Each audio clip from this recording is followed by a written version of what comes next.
Oke, Shabbat Shalom. Shabbat Shalom buat kita semuanya. Kiranya Adonai terus menuntun kehidupan kita. Masih tahun baru ya, masih nuansa-nuansa tahun baru kalau secara kalender Ibrani, tapi nggak kerasa juga kalau secara kalender Masehi. Nggak sampai 2 bulan lagi kita udah tahun baru juga ya. Ya, kita bersyukur sampai saat ini Bapa masih terus tuntun dan pelihara kehidupan kita dan juga keluarga kita. Kita bersyukur hari-hari begitu berlalu dengan cepat, nggak berasa udah Oktober lagi di kalender Masehi. Tapi kita bersyukur kita ada sampai saat ini karena kemurahan Adonai Elohim yang selalu ada bersama kita. Apa di bawahnya? Ini masih enakan ini Pak. Ini masih penting ini nih. Ini kayak kita tetap bersyukur ya dalam segala pembelajaran kita, dalam segala keterbatasan kita bersyukur Tuhan terus pelihara kehidupan kita. Mari kita berdoa terlebih dahulu. Baru kata Adonai Elohim inilah Allah. Diberkatilah Engkau ya Adonai, Raja semesta alam, yang menjadikan langit dan bumi, yang terus menuntun dan memelihara kami dengan segala perintah-perintah. Kami bersyukur Bapa, bukan karena kuat dan gagah kami, tapi kami percaya karena kemurahan-Mu ada sampai saat ini dalam kehidupan kami, dalam keluarga kami. Engkau terus menuntun kami. Terima kasih Bapa, kami percaya kemurahan-Mu terus ada dalam kehidupan kami. Hari ini di hari Syabat-Mu, kami mau memuji-Mu, memuliakan Engkau. Kami mau menikmati kasih setia Tuhan yang besar. Kami percaya Engkau hadir di tempat ini Bapa. Kami percaya Tuhan yang akan memulihkan kami, Tuhan yang akan membangkitkan kami. Kami percaya kasih setia Tuhan tidak pernah berhenti dalam kehidupan kami. Kami menolak setiap roh jahat yang bukan berasal daripada Tuhan. Kami menolak di dalam nama Yeshua HaMashiach. Kami percaya kami yang datang hari ini ke rumah Tuhan, kami akan pulang dengan damai sejahtera daripada-Mu ya Bapa. Karena kami percaya, kami menikmati keselamatan yang Kau berikan bagi kami di dalam Yeshua HaMashiach Tuhan dan Juru Selamat kami. Terima kasih Bapa, kami mau bersorak-sorai, kami mau beria-ria hari ini di dalam Engkau, dan kami mau memuji Engkau Bapa, sebab Engkau baik dalam kehidupan kami. Haleluya. Tolak keselamatan kami Bapa. Haleluya.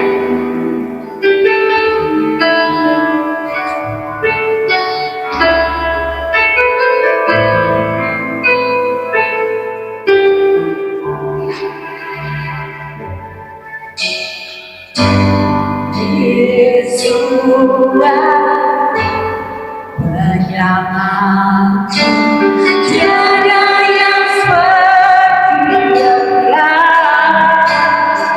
Setiap hari ku memuji keajaiban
dan kita mendengarkan firman Elohim, mari kita angkat pujian kita.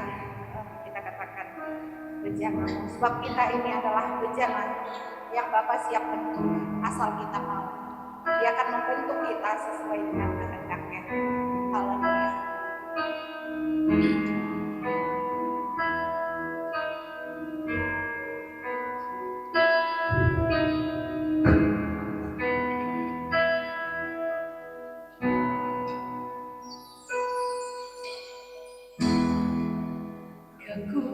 di jiwaku, keterangan hatiku ada dalam hadiratmu, menyembah.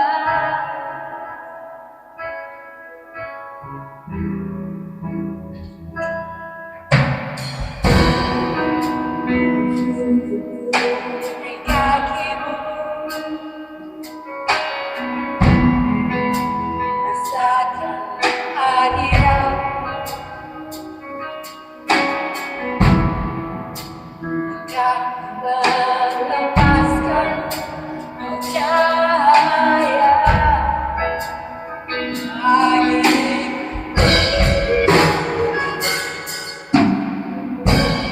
seumur hidupku, masuk dalam rencanamu Bapa.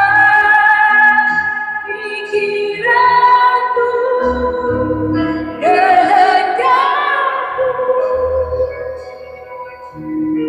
ku serahkan padamu.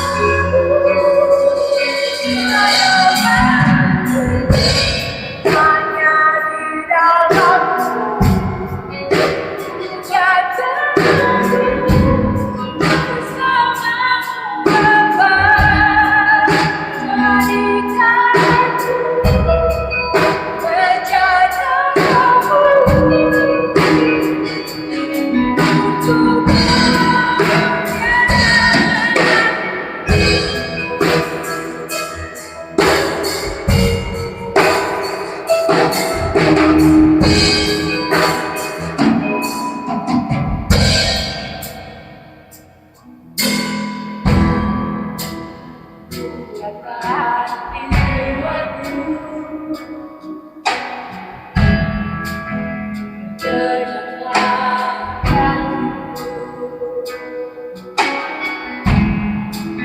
ada dalam hadiratmu, menyembah.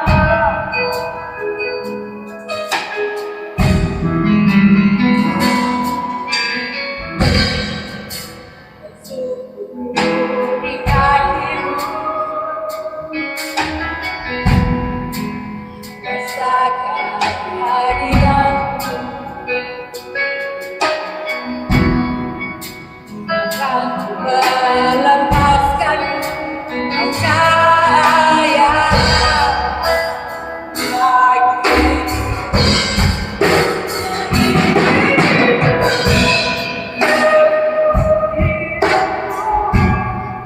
masuk dalam rencanamu Bapa.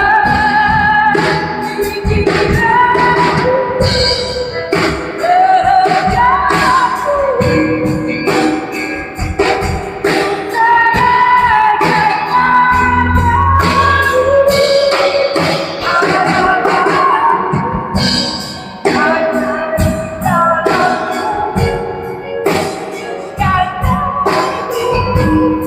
kehendakku,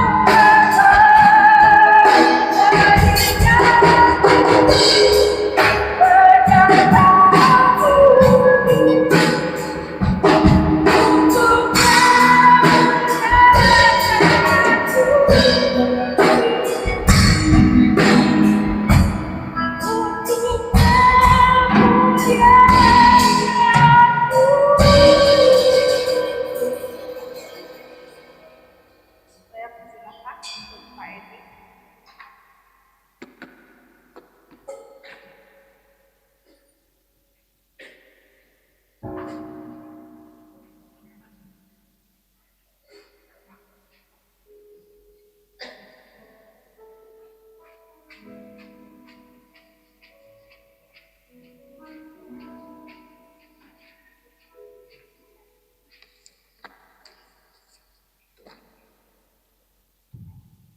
Ya, sahabat Shalom, Bapak Ibu. Sukacita Tuhan kita bisa tempat ini ya dalam Kapolres. Jadi minggu lalu Rabu kita juga beberapa teman mungkin banyak yang bisa hadir ya di acara singkat Torah ya, sukacita Torah. Jadi nggak apa-apa, bisa dilihat di online. Jadi sukacita Torah itu membuat kita terus bergairah. Jadi saya lihat memang menari-nari di sana dan itu jadi sukacita kita ya, karena satu siklus Torah sudah kita selesaikan dan hari ini kita masuk ke Parasa Beresit yang memulai lagi siklus Torah dari awal. Jadi ya berulang ya, tapi suatu berkat Tuhan yang kita terima, kita akan mendapatkan yang baru dari parasa yang akan kita lewati di tahun ini. Jadi kita akan mulai untuk tidur di hari ini.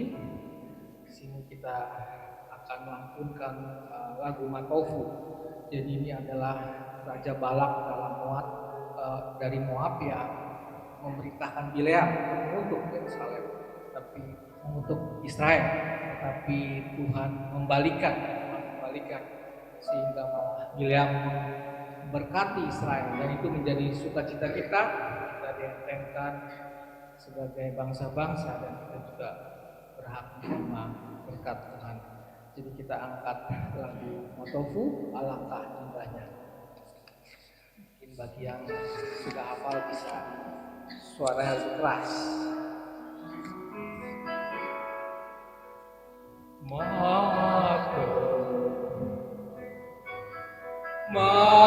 Matofu, oh halekaya, miskenoteka Israel, Matofu,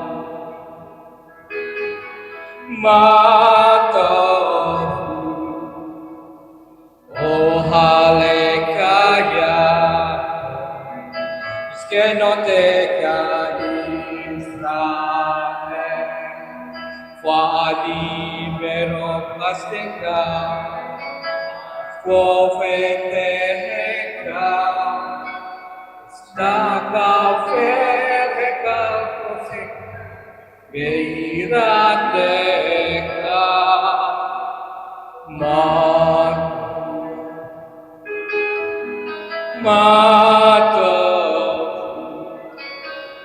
oh halekaya, miskenoteka Israel, Matofu,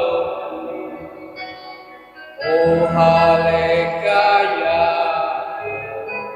miskenoteka Israel, Adonai Ahavi, Onweteka, Oniskan kepode, Misken kodeka, Fadi esta kafe, Veraka, Sekali pe Adonai, oh si Matofu,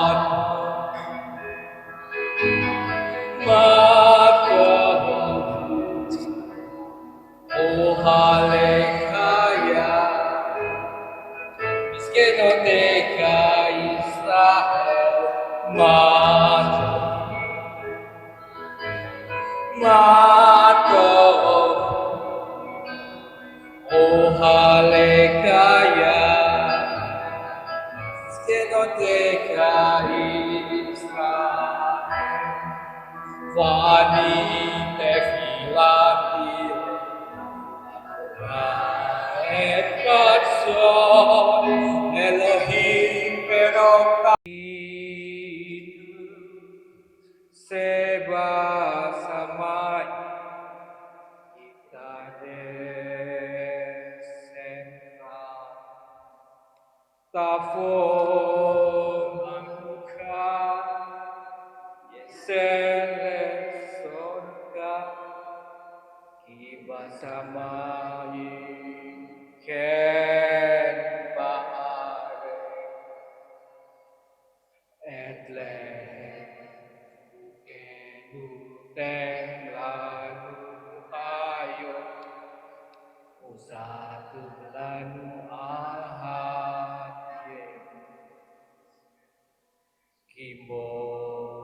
selsukim gam anakku lahat imla afidu seba samai ikades semra tafo mantuka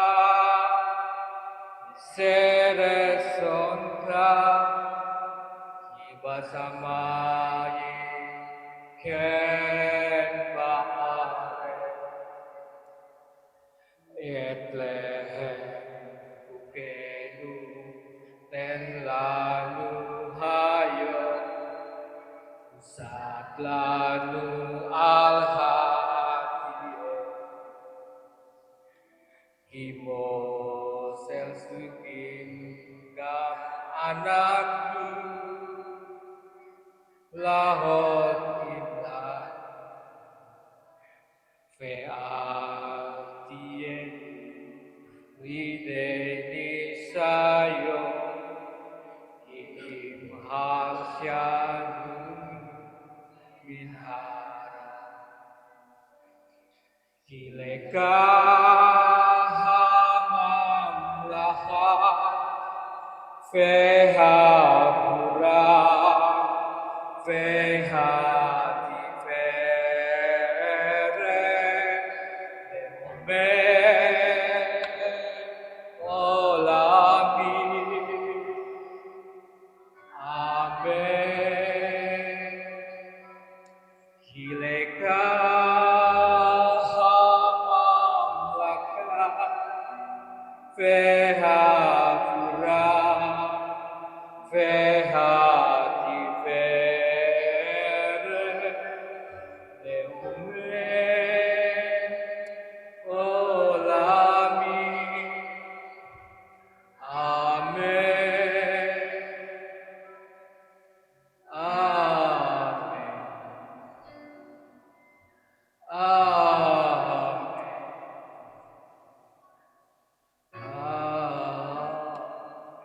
Bapa kami yang di surga, dikuduskanlah namamu, datanglah kerajaanmu, jadilah kehendakmu seperti di surga. Berikanlah kami pada hari ini makanan kami yang secukupnya, dan ampunilah kami seperti kami juga mengampuni orang yang bersalah kepada kami, dan janganlah bawa kami dalam pencobaan, tapi lepaskanlah kami daripada yang jahat, karena Engkau yang punya kerajaan dan kuasa dan kemuliaan sampai selamanya. Amin. Kita akan masuk ke pembacaan Torah. Mari kita aturkan Kimitsion Tesei Torah. Kimitsion Tesei Torah. Kimitsion Tesei Torah. Udafar Adonai Miru Salahi Baru Senaka Torah Baru Senaka Torah Leamo Israel Bikusa dari Sion akan keluar Torah dan firman Adonai dari Yerusalem. Berkatilah dia memberikan Torah kepada umatnya Israel dalam kekudusannya. Mari kita naik ke gunung Adonai, ke rumah Tuhan Yakub, supaya ia mengajar kita tentang jalan-jalannya dan supaya kita berjalan menempuhnya. Sebab dari Sion akan keluar Torah dan firman Adonai dari Yerusalem. Saya undang Pak Sugeng untuk bangkit ke maju depan.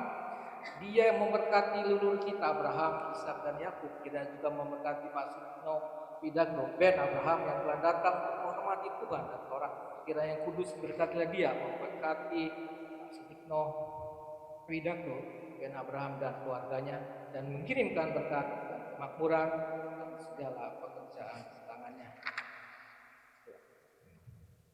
Lalu ada Adonai Hamidullah Lalu ada Adonai Elohim melek Auram Asir Pakalutanu Nikol Amin Senatan Lan Lalu ada Adonai Mokena Tuhan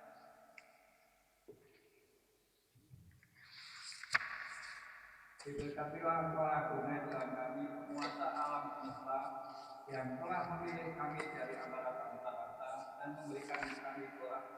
Diberkatilah Engkau Adonai yang memberikan Torah. Bereshit 1 ayat 1 sampai 5. Bereshit bara Elohim Asamayim Be'et Ha'aret Be'ha'aret Ayeta Tohu Wa'ohu Be'oseh Al-Tane Tehom Be'rua Elohim Merekafet Al-Tane Tammayim Wayomer Elohim Yehi Or Yehi Or Fayar Elohim Et Ha'or Itoh Fayabda Elohim Bein Ha'or Upein Ha'koseh Fajika Elohim La'or Yom Bela Koseh Hara Layela Fayehi Eret Fayehi Poker Yom Ekat. Kejadian 1 ayat 1 sampai. Pada mulanya Elohim menciptakan langit dan bumi. Bumi belum berbentuk dan kosong. Kegelapan ada di atas permukaan samudera raya. Ruah Elohim mengerang di atas permukaan air itu. Lalu Elohim berfirman, jadilah terang, maka terang pun ada. Dan Elohim melihat bahwa terang itu baik. Elohim memisahkan antara terang dan gelap. Untuk terang Elohim menyebutnya siang, dan untuk gelap dia menyebutnya malam. Dan tentang itu hingga paginya. Itulah hari pertama. Baru Allah Adonai Elohim melek ulang aset natan ulang Torah emet tekaye ulang natan token. Baru Allah Adonai noten Torah. Berkatilah Engkau Adonai Tuhan kami atas semesta alam, yang telah memberikan Torah yang benar kepada kami, yang memberikan hidup kekal di dalam diri kami. Diberkatilah Engkau Adonai yang memberikan Torah.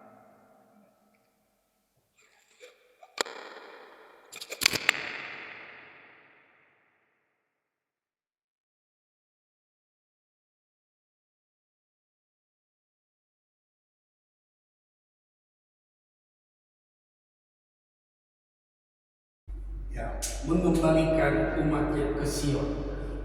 Ki bin Sion ese Dora. Mari kita pergi ke rumah Hasem, ya, ke Sion. Jadi Sionisme itu berasal dari Hasem, dan pemimpin pertama di bumi yang mengerjakan pekerjaan Sionisme itu adalah Raja Persia. Itu adalah sebuah kontrol kasih karunia yang bekerja melalui Raja Persia. Itu diakui oleh Nehemia. Nehemia itu adalah gubernur pertama Yerusalem, ya, pasca pembuangan, dan dia katakan, kami telah menerima sedikit kasih karunia. Dia bilang masih sedikit. Ada yang lebih besar lagi yang akan Hasem berikan kepada bangsa Yahudi. Itu Nehemia pernah mengucapkan itu.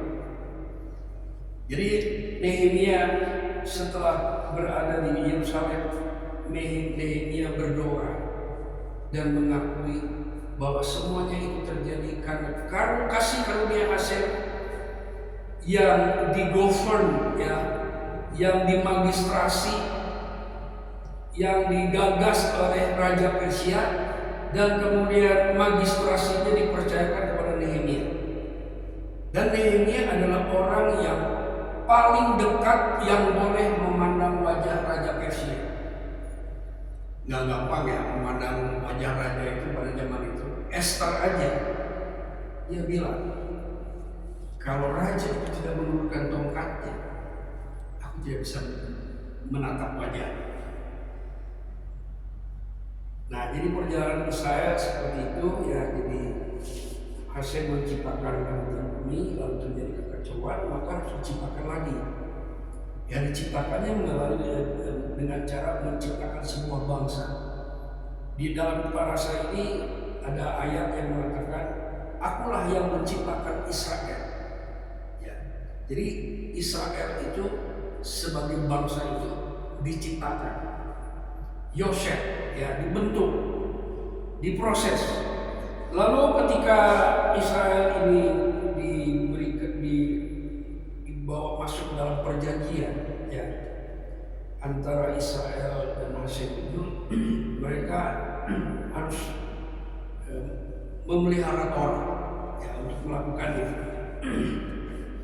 Nah, ternyata terjadi dua hal, salah pengertian dan salah penerapan.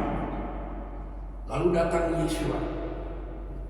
Di dalam kitab Efesus pasal 2 ayat 10 dikatakan, kita ini adalah buatan hak Elohim, diciptakan di dalam Mashiach.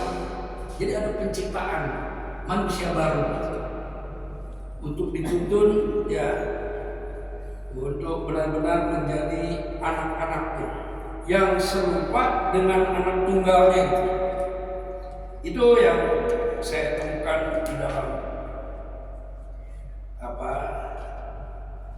di dalam tulisan-tulisan para rasul, terutama yang menjelaskannya itu adalah Rabi Saul. Jadi penekanannya adalah setelah kita dipanggil oleh Hasem untuk bersekutu dengan putranya. Dulu Hasem menyuruh untuk bersekutu dengan Babilonia, dengan Nebukadnezar.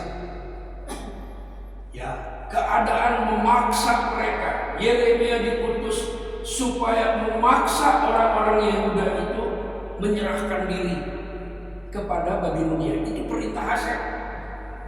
Dan ada ancaman, kalau kalian tidak mau menyerahkan diri kepada Nebukadnezar dan kalian pergi ke Mesir, maka kalian tidak akan pernah menyebut namaku lagi. Ada ayat begitu, ya, di dalam kitab Yeremia. Jadi bangsa Yahudi itu melalui pelayanan Yeremia itu digerakkan, ya, untuk bersekutu dengan Babilonia dengan batas tertentu, ya, tidak melebihi 70 tahun, kira-kira 60 tahun mereka harus pulang. Tapi di zaman akhir, ya, Hasem itu memanggil, ya, istilahnya memanggil. Itu sebuah keistimewaan kalau memanggil supaya kita bersekutu dengan putranya. Kalimat ini ada ayatnya, jadi saya kalau mau menyampaikan narasi itu bukan asal bicara menurut pendapat, enggak. Itu karena saya pernah membaca gitu. Jadi jangan khawatir, jangan ragukan kalau saya mengkomunikasikan narasi-narasi itu seolah-olah saya punya pengetahuan sendiri, enggak. Saya ini hanya pembaca kitab suci. Apa yang saya baca, apa yang saya pahami, itu yang saya bagikan. Dan kalimatnya tidak saya rancang sendiri. Itu disesuaikan dengan apa yang ditulis oleh rasul-rasul. Jadi kita dipanggil untuk bersekutu dengan putranya, meneladani putranya, dan menjalankan hidup yang sama dengan putranya. Kita tidak bisa meniru Yeshua tanpa tuntunan roh Bapaknya. Itu yang dijelaskan oleh Paulus, ya. Jadi roh Elohim itu menuntun kita untuk mencapai keserupaan dengan putra Bapa, dengan putra Hasem, ya, untuk mencapai keserupaan, ya, in the likeness of the Son of Elohim, gitu kalau Inggrisnya, ya. Nah, itulah sebabnya Yohanes ini dimulai dengan pengenalan akan hadafan, ya. Saya mau baca, saya mau campur dengan bahasa Ibrani, Yohanes 1, karena parasa ini besorahnya itu Yohanes 1. Pada mulanya adalah hadafan. Hadafan itu bahasa Ibrani. Tetapi ada tulisan lain dalam bahasa Arab disebut pada mulanya adalah milfa. Milta ini adalah manifestasi tentang Elohim yang tidak kelihatan. Jadi Milta ini bahasa Inggrisnya manifestasi. Jadi boleh dibilang pada mulanya adalah manifestasi. Manifestasi itu bersama-sama dengan hak Elohim. Manifestasi dan hak Elohim itu echad maksudnya. Jadi Yohanes ini berbicara tentang keesaan hadapan dan hak Elohim.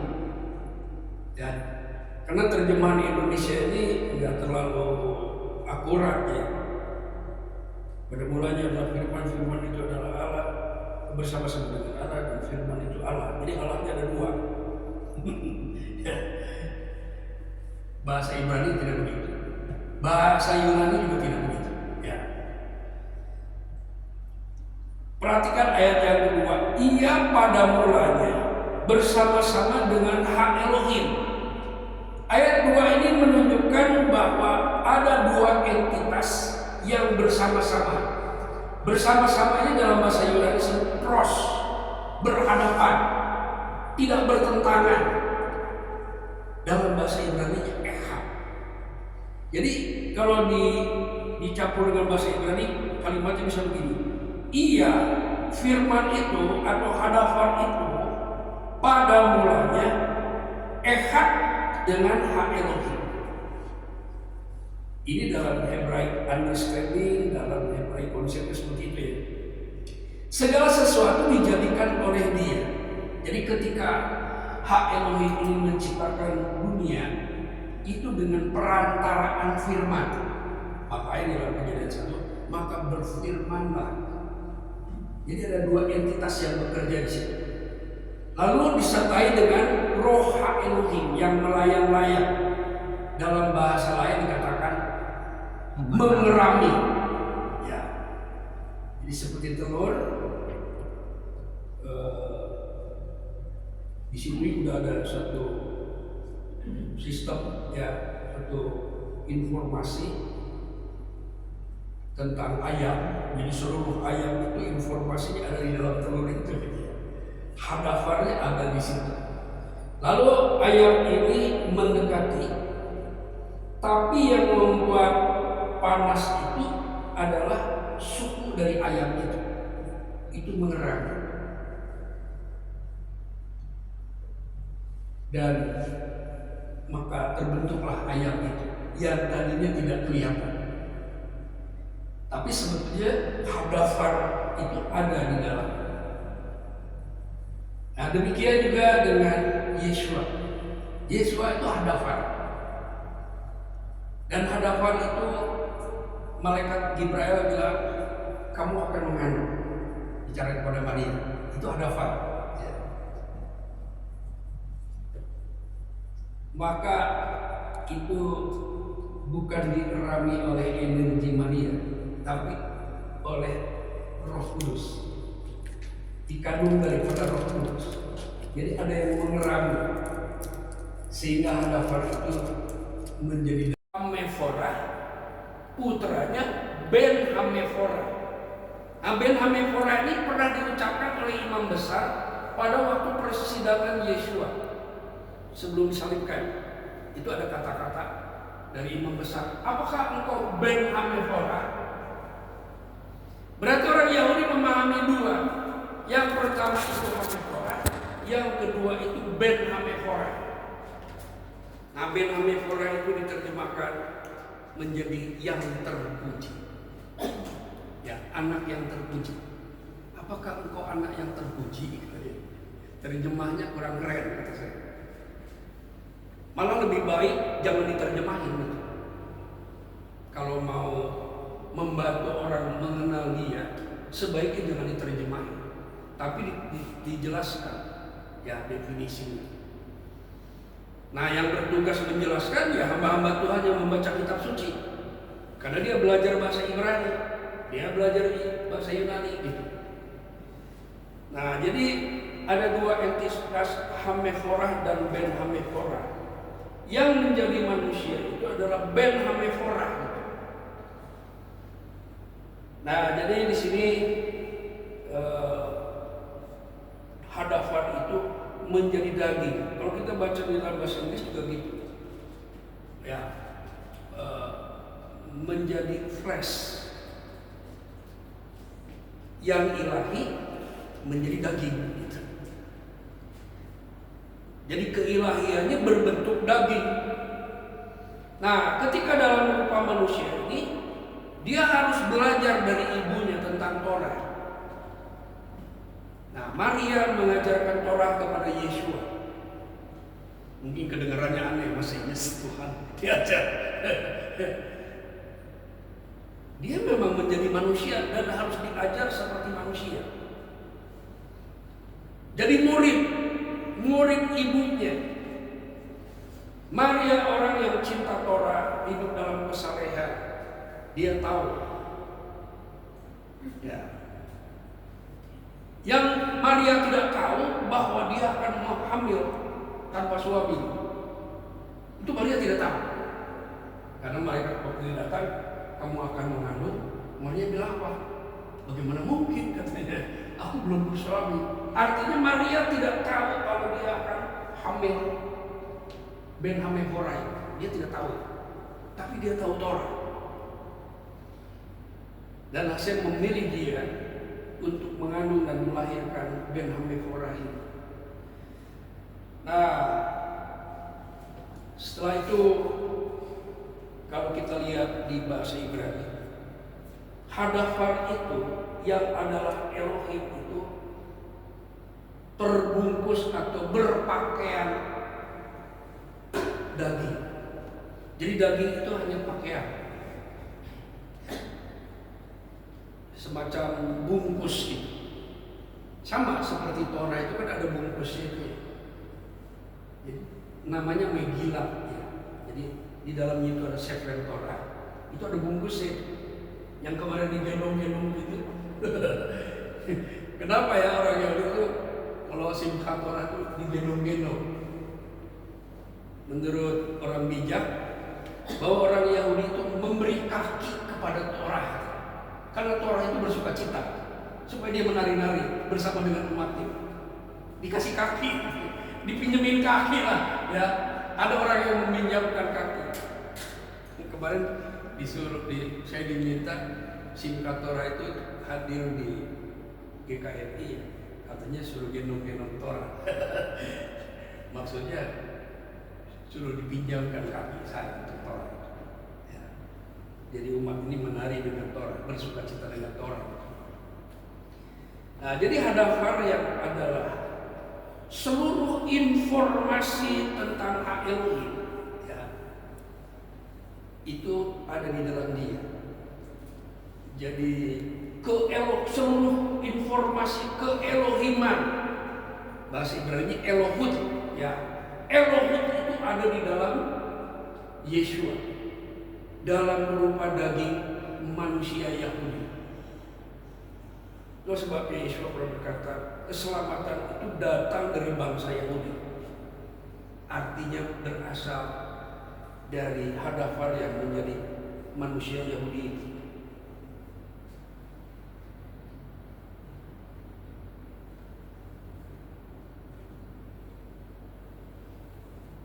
Menjadi manusia dan diam di antara kita, diam di antara orang Yahudi.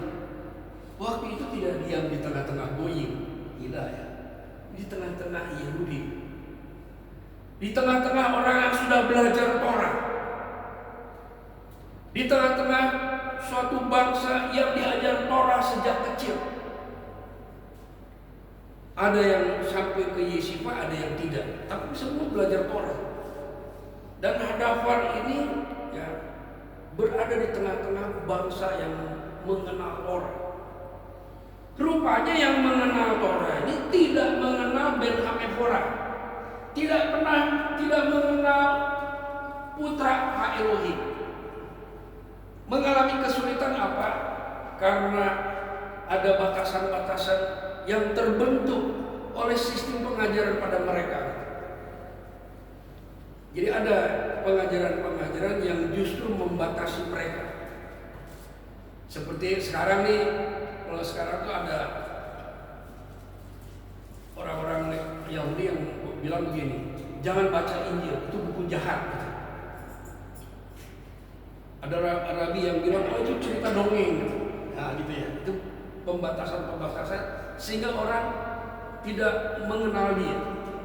Tapi ada orang-orang yang terdorong untuk mengenal dia, dia mengalami pembaruan dalam hidupnya. Jadi mereka masuk ke komunitas misianik, ya komunitas yang mengenal Yesua. Jadi dalam proses sejarah ini, Hasem ini membawa Israel pertama itu untuk mengenal Hasem sebagai Bapa. Nah, setelah itu Hasem membawa mereka untuk mengenal putranya gitu. Untuk mempercayai dan mengenal dan mengasihi putranya. Kalau kalian mengasihi putraku ini, berarti kamu mengasihi saya. Kira-kira begitu ya. Isi Injil itu tujuannya. Dan Yesua juga dalam pelayanannya bukan bertujuan untuk membuat orang cuma mengenal dirinya gitu. Semua yang Yesua ajarkan, yang lakukan supaya orang-orang itu mengenal Bapaknya, sekaligus mengenal putranya. Itu bisa kita lihat di dalam ucapannya ketika mau membangkitkan Lazarus. Sebenarnya Yesua itu kalau membangkitkan Lazarus tidak perlu berdoa, cukup dia pakai, Lazarus keluar, itu pocong keluar tuh, ya. Jadi cerita pocong yang pertama itu ada dalam Injil. Ya kan? Sudah jadi pocong. Lazarus keluar. Cukup itu. Tapi kenyataannya di depan pintu kubur itu Yesua berdoa. Ya Bapak, katanya, aku katakan ini. Aku ini bicara supaya mereka tahu bahwa Engkau mengutus saya. Jadi kedatangan Yesua itu supaya orang-orang Yahudi tahu bahwa Hasem mengutus putranya untuk menyelamatkan mereka. Nah, setelah mereka diselamatkan, maka mereka dikasih tugas untuk menyelamatkan saudara-saudaranya yang ada di luar. Dan satu orang yang jelas-jelas diutus itu adalah Paulus. Paulus orang Yahudi yang diselamatkan, lalu diutus untuk menyelamatkan orang-orang Israel yang ada di luar. Nah, orang-orang Israel yang ada di luar itu namanya Melohagoyim. Hanya ada 2 ayat di Alkitab yang menyebut Melohagoyim. Jadi orang-orang Israel yang hilang, yang sudah membaur secara genetik, ya,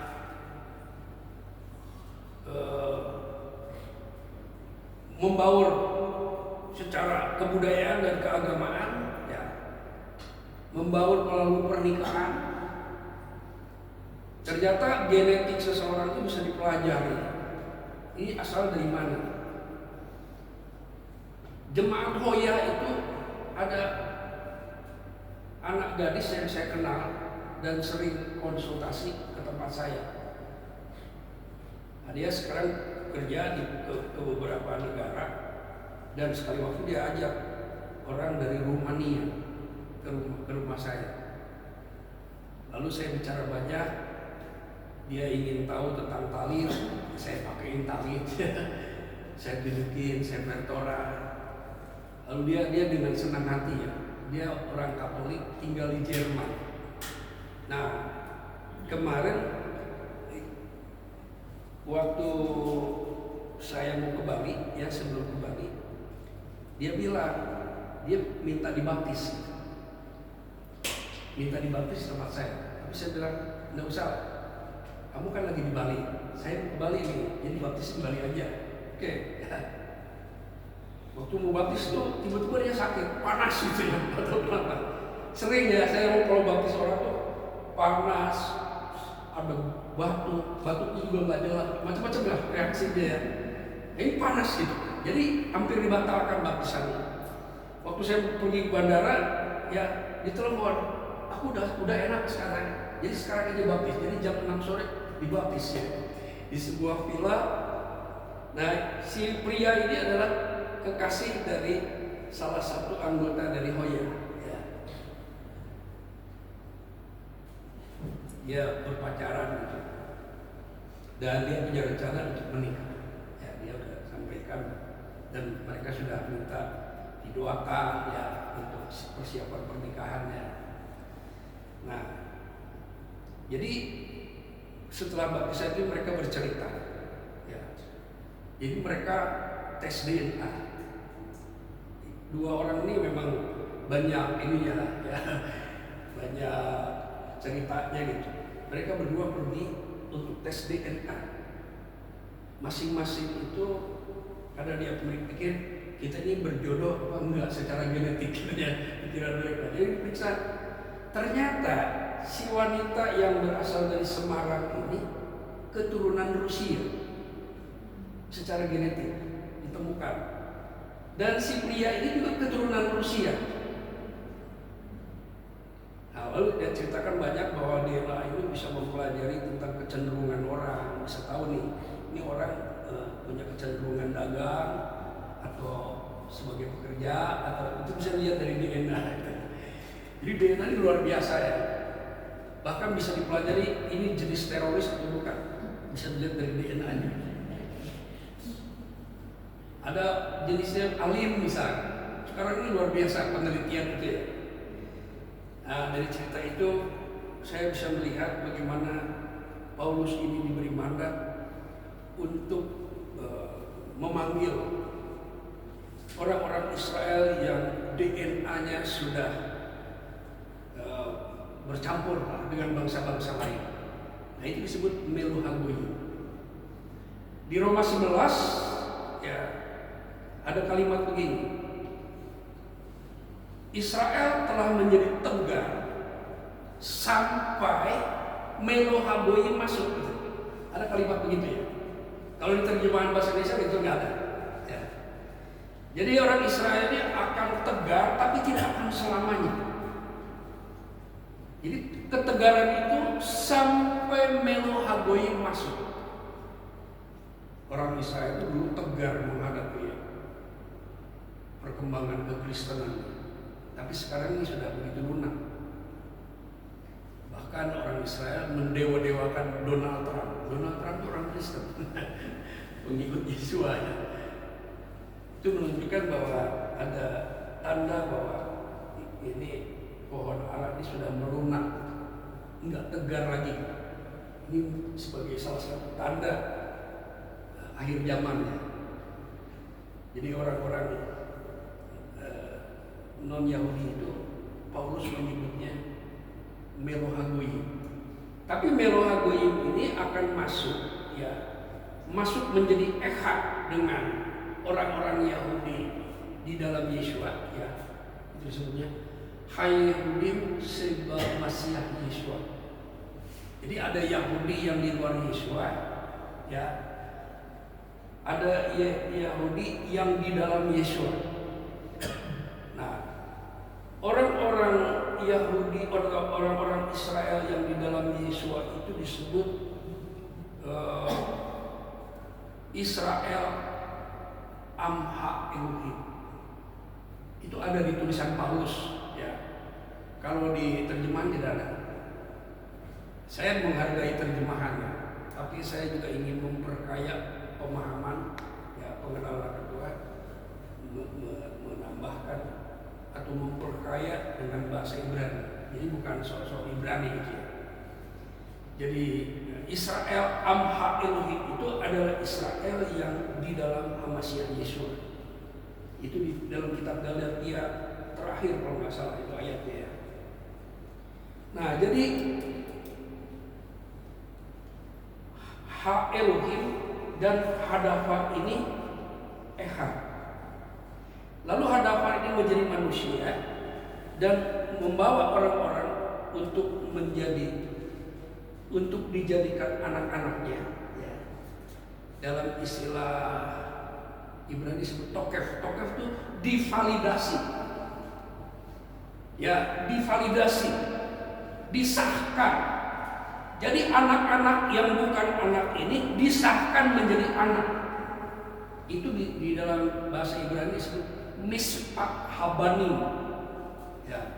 Jadi pengesahan anak. Sama di kita juga gitu, kalau kita pergi ke catatan sipil, ya di situ ada loket pengesahan anak. Jadi misalkan begini ya, ada seorang wanita sudah punya anak, menikah dengan seorang pria, lalu mereka menikah. Maka kalau anak yang dari wanita itu ingin menjadi anak mereka, itu harus disahkan oleh Dukcapil. Ya, itu ada undang-undang yang mengesahkan anak itu. Atau misalkan banyak kasus ada pasangan-pasangan yang sudah hamil duluan. Ya. Jadi kalau mereka menikah, maka anak itu bukan anak pria ini, walaupun benihnya dari pria ini. Jadi pemerintah menyatakan bahwa ini anak di luar nikah. Nah, supaya ini benar-benar nanti menjadi anak mereka, ya, secara hukum, maka diproses, ya, pengesahan anak. Nah, kita juga begitu. Kita bukan anak-anak Bapa di surga. Bapa di surga cuma punya anak satu, ya, hadafat yang menjadi manusia. Cuma itu, ya, sebagai anak tunggal. Nah, kita dipanggil untuk bersekutu dengan anak tunggal ini supaya kita disahkan atau mendapatkan kuasa validitas menjadi anak-anaknya. Dan itu prosesnya ada ya. Secara Torah ada, ya. Itu di dalam Torah itu ada bagaimana seseorang bisa ibu Israel. Rut itu bukan orang Israel. Rut itu orang Moab, keturunan hasil inses, hasil persetubuhan bapak dan anak. Rut itu dalam Torah dikatakan tidak bisa menjadi umat Hasem, enggak bisa. Ya, tetapi Torah memberikan fasilitas supaya Rut bisa menjadi seorang wanita Israel. Bahkan di Alkitab bilang ibu Israel. Itu ada. Jadi tua-tua Israel itu menyatakan ibu Israel. Nah, begitu juga kita, ya, yang bukan anak-anak ini diadopsi, dimulai dari belajar Torah. Itu proses validasinya begitu. Tetapi karena terhalang oleh daging, ya, terhalang oleh hukum dosa, nah setelah dosa ditahirkan, maka orang yang sudah ditahirkan dosanya ini dituntun oleh Roh Elohim, yang kita sebut roh kebenaran, yang membawa kepada seluruh kebenaran, ya. Jadi kita divalidasi oleh pekerjaan roh, bukan pekerjaan hukum, ya, tapi oleh roh. Di Roma 8 disebut roh hakayim sebe Masiah Yeshua. Jadi roh yang menjadikan kita anak-anak Hashem. Itu sebabnya di ayat yang ke-11, ia datang kepada milik kepunyaannya. Ia datang kepada orang-orang yang sudah menjadi anak-anak Torah. Ya. Itu dalam Ibrani disebut benei hatorah. Jadi orang-orang yang belajar Torah itu disebut benei hatorah, bukan benei Elohim, benei hatorah. Ia datang kepada benei hatorah, ya, kepada orang-orang yang hidup dalam Torah. Mana ayatnya? Oh ya, 11. Tetapi orang-orang kepunyaannya itu, orang-orang yang sudah belajar Torah itu tidak menerimanya. Artinya mereka tidak menerima itu karena ingin membangun dirinya sebagai putra-putra Elohim itu dengan cara Torah yang dia lakukan, bukan dengan cara dituntun oleh roh Elohim. Jadi dia akan gunakan apa yang ada pada dirinya dan akan menggunakan sistem yang ada. Ya, jadi di dalam Yahudi itu ada sistem untuk mengendalikan orang supaya orang itu hidup dalam Torah. Itu namanya legalistic system. Ya.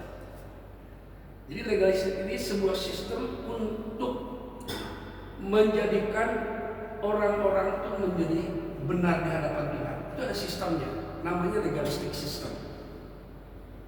Nah, legalistic system ini bisa kita temukan di dalam Alkitab Jewish Complete Bible yang disusun oleh David Stern. Nah, di situ ada istilah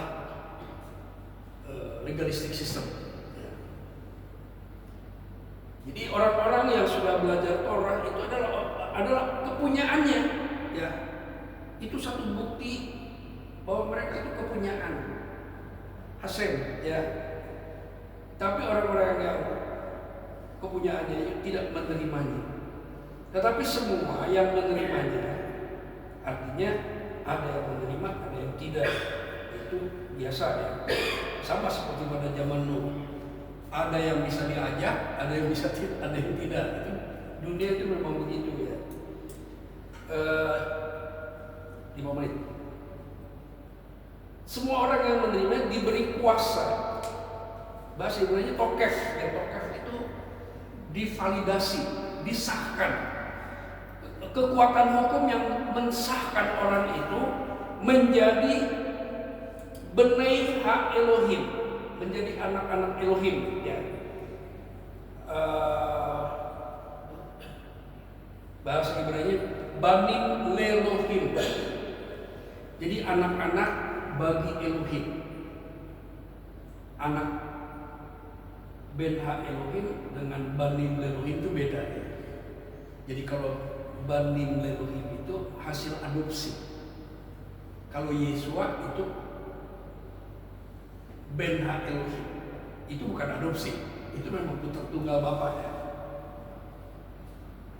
Yaitu mereka yang percaya dalam namanya. Jadi Hashem ini meminta supaya orang-orang itu menerima nama Yesua, menerima seluruh dirinya, gitu. Yang dibilang menerima namanya itu menerima seluruh dirinya, menerima pengajarannya, menerima karya penebusannya, menerima seluruh tentang diri Yesua itu melalui pengenalan. Orang-orang yang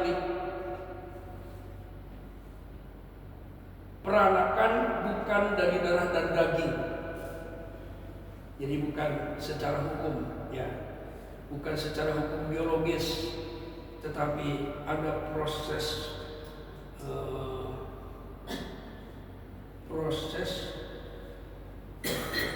yang menjadikan anak, ya. Saya menyebutnya sonship, ya. Ada satu kekuatan sonship.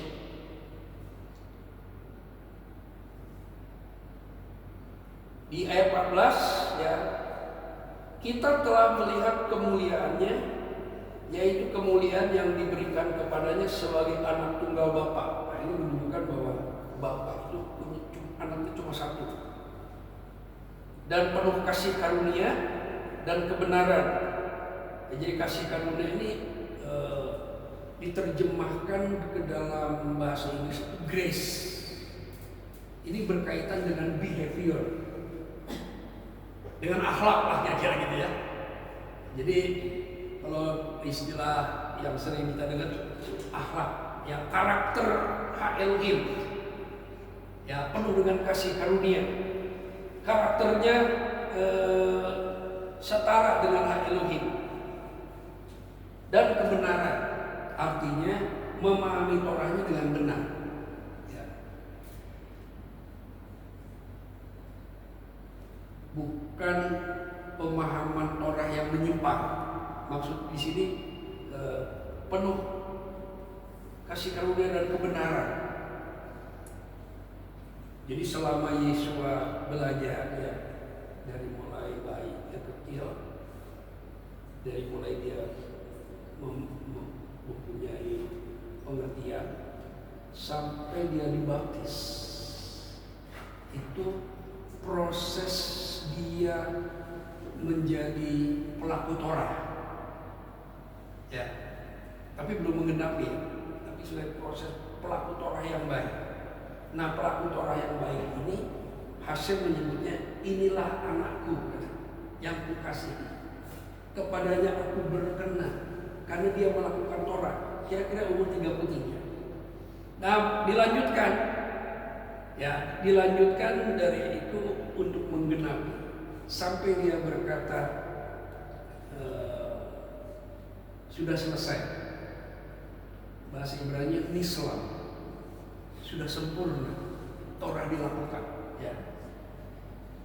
Bukan untuk kepentingan dirinya, tetapi juga untuk kepentingan semua orang yang percaya kepadanya.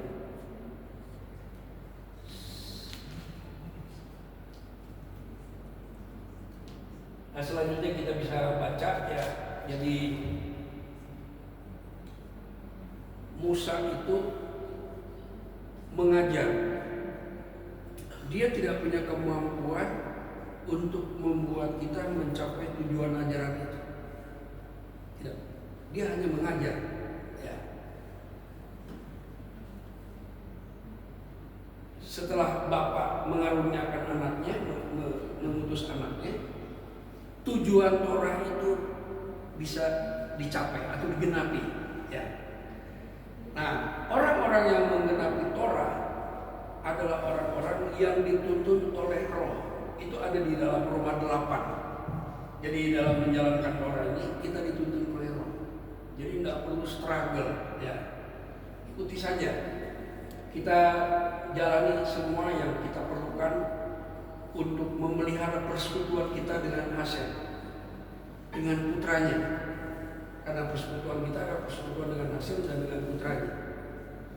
Kita pelihara dengan ibadah persekutu ini untuk saling menguatkan, dipelihara dengan hubungan pribadi dalam doa, dalam perenungan, istilah Ibraninya itu meditasi, kepso.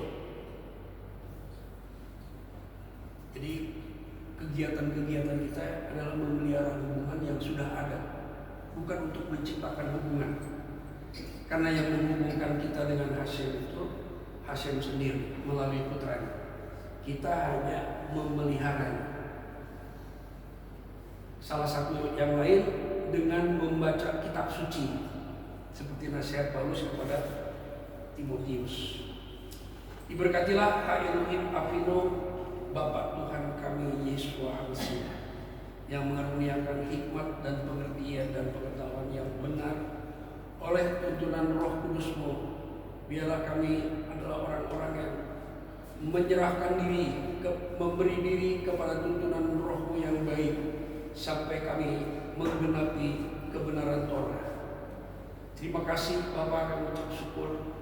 Firman-Mu adalah firman yang menyembuhkan kami, memulihkan kami, dan membawa kami kepada kesempurnaan. Kami berdoa untuk seluruh jemaat dengan segala pergumulan-pergumulan yang ada, ya Tuhan. Kami serahkan ke dalam tangan-Mu. Kiranya Kau campur tangan dalam segala aspek kehidupan kami, kehidupan sehari-hari, kehidupan pekerjaan, dan kehidupan ekonomi. Namun kami berdoa secara khusus, ya Tuhan, berdoa dan bertindak di dalam nama Yeshua HaMashiach. Segala sakit penyakit yang hendak menyerang, segala pekerjaan kuasa-kuasa kegelapan dalam bentuk sakit penyakit dan kelemahan, kami hancurkan di dalam nama Yeshua HaMashiach. Lepaskan kami dari ancaman-ancaman yang menimbulkan penyakit dalam tubuh kami, di dalam emosi kami, apapun bentuknya, kami hancurkan dan kami bakar di dalam nama Yeshua HaMashiach.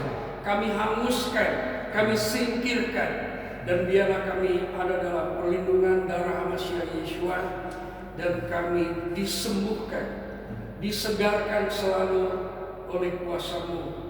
Terima kasih Bapa, sehingga kami dengan tubuh yang sehat, kami menyembah Engkau, kami beribadah kepada Engkau, dan kami mengikuti kebenaran Torah-Mu, ya Tuhan, dalam keadaan yang sehat.